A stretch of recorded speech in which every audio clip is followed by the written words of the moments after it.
Всем добрый день, меня зовут Олеся. Сегодня готовлю вот такой вот замечательный белоснежный бисквитный тортик. Присоединяйтесь, будем готовить вместе. Торт простой, большой и очень вкусный.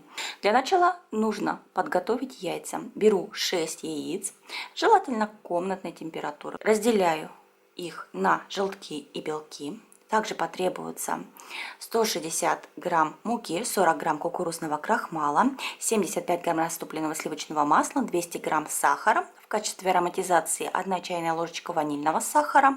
И если желаете, можете использовать пол чайной ложечки разрыхлителя, но это совсем не обязательно.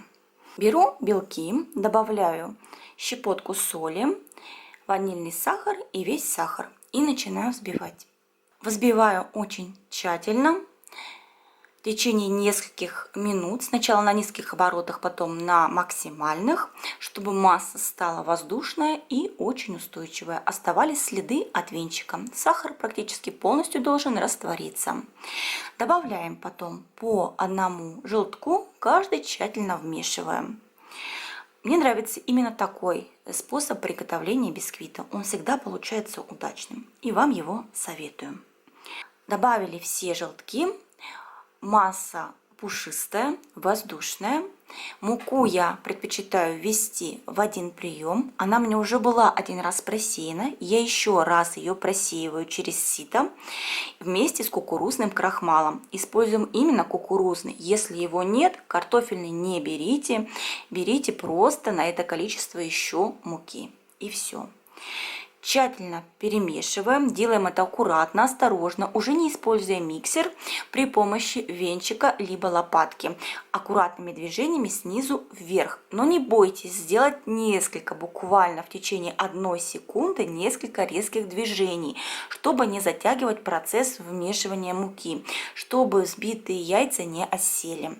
И потом аккуратно добавляем комнатной температуры, либо совсем слегка тепленькое сливочное масло растопленное. Каждую ложечку тщательно вмешиваем. Очень нежно это делаем и аккуратно. Масса немножечко совсем слегка просядет, не бойтесь этого. Это масляный бисквит, это логично и нормально, что жир слегка осадит воздушность этой массы. Я беру форму диаметром 24 сантиметра. Как всегда, ничего не смазываем, ни бортики, ни донышко, ничего. На дно просто защелкну кусок пекарской бумаги. Выливаем тесто, распределяем его равномерно. Я обрезаю еще ненужные края. Духовка к этому моменту уже разогрета на 180 градусов. И бисквит в среднем выпекается от 40 до 45 минут. Зависит от вашей духовки. Первое время духовку, конечно же, не открывайте. Это совет для начинающих. Вынимаем готовый бисквит из духовки, даем ему постоять в форме минут 10, отстояться. Потом аккуратно проходимся палеткой, лопаткой, ножом, чем вам удобнее, по бортику. Вырезаем бисквит из формы, аккуратно снимаем бортики и переворачиваем бисквит на решетку, чтобы полностью охладился. Чем хорош этот бисквит? Тем, что он получается достаточно сладкий, очень влажный, сочный и нежный. Не нужно его выстаивать, достаточно просто охладить в течение буквально пары часов, то есть чтобы он полностью охладился, не был теплый, и можно его разрезать. Он не будет крошиться, он прекрасно разрежется на 3 коржа. Я делаю это обычным хлебным ножом. Если у вас есть струна, либо вы используете специальный нож для бисквитов, делайте так, как вам удобно. Посмотрите, какой влажный, сочный, замечательный бисквит получается. Кстати, рецепт абсолютно такого же бисквита, только шоколадного, вы можете посмотреть в торте, немецком торте «Черный лес». Оба эти бисквита шикарные. Это просто белый ванильный, а тот шоколадный. Для тех, вдруг кому-то понадобится рецепт. Я разрезала бисквит на 3 коржа. Удобно это делать, слегка поворачивая бисквит и прорезая. Готовлю крем. Сливки нужно использовать обязательно охлажденные, из холодильника. Очень хорошо охлажденные. 600 мл. Сливки для взбивания используем от 32%. Сахарную пудру добавляем по вкусу. Я использую 150 грамм. У меня будет достаточно сладкая начинка и пропитка. Вы используете по своему вкусу. Также можно ароматизировать пакетиком ванильного сахара. Я использую 10 грамм. Сливки взбиваем, но старайтесь не перевзбить, чтобы они остались вот такие вот воздушные, пушистые. Тогда будет вкусный крем. Я перекладываю крем в кулинарный пакет. Для этого удобно воспользоваться мерной чашкой, переложить готовый крем, оставив буквально 2-3 столовые ложки крема для того, чтобы подровнять бортики. Я уже, как сказала, буду использовать пропитку, но это совсем не обязательно для этого бисквита. Просто готовлю торт для любителей влажных тортиков. Пропитка абсолютно такая же, как в торте подарочном была, сильно на ней не останавливаюсь. 100 грамм сахара, 110 грамм воды, столовая ложка ароматного алкоголя и чайная ложка ванильного сахара. Крем готов, пропитка готова.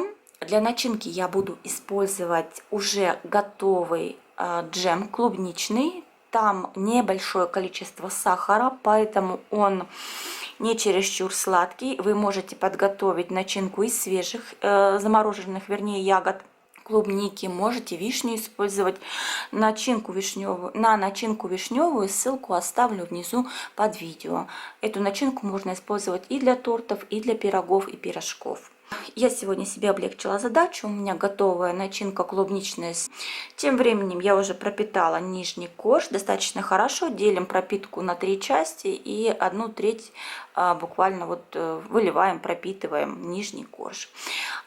Потом я буду использовать кольцо, делаем бортик при помощи крема, выкладываем клубничную начинку и совсем немного уже сверху распределяем крема, чтобы загладить как бы поверхность начинки. Выкладываем второй корж, также его пропитываем 1/3 пропитки, выкладываем вторую часть, остатки клубничной начинки и тоже слегка покрываем верх кремом. Также выкладываем третий корж. Я решила его перевернуть вверх срезом, чтобы получилось более сочным. И выкладываем остатки сливок. Остатки сливок выкладываем, подравниваем все. Я предпочитаю все тортики отстаивать ночь в холодильнике, чтобы все вкусы соединились, бисквит вызрел, все пропиталось. Поэтому прикрываю пленкой и отправляю на ночь в холодильник. На следующее утро снимаю кольцо, остатками крема подравниваю борта и вверх немножечко подравниваю, слишком стараться как-то не нужно. Я, например, буду использовать посыпку кокосовую, прекрасно сочетается, нежные сливки, клубника и такой кокос с ноткой ванильки. Все просто замечательно сочетается. Вы можете украсить по своему вкусу и желанию, конечно же. И вверх я решила вот так по-зимнему украсить, как я сказала, кокосом, несколькими конфетками Рафаэлло и розмарином. И вот такой вот замечательный торт у меня получился. Он достаточно большой, объемный, тяжелый, на большую компанию. Готовится несложно. Очень вкусный и нежный торт, буквально тает во рту. Внутрь начинку, вот эту ягодную, можете использовать любую по своему вкусу. Вишню, клубнику, малину, бруснику. Все, что у вас найдется в холодильнике. Если будете готовые какие-то джемы использовать, смотрите, чтобы там было небольшое содержание сахара, потому что может получиться приторно-сладко. Вот такой торт на разрезе, он очень нежный. Попробуйте, приготовьте. Возможно, вам пригодится рецепт бисквита. Он всегда удачный, очень хороший масляный бисквит. Всем вкусных тортиков. Поддержите меня пальцем вверх. Подпишитесь на канал, если вы этого еще не сделали. Всем удачи. Ну а мы с вами увидимся совсем скоро в следующем видео. Всем пока.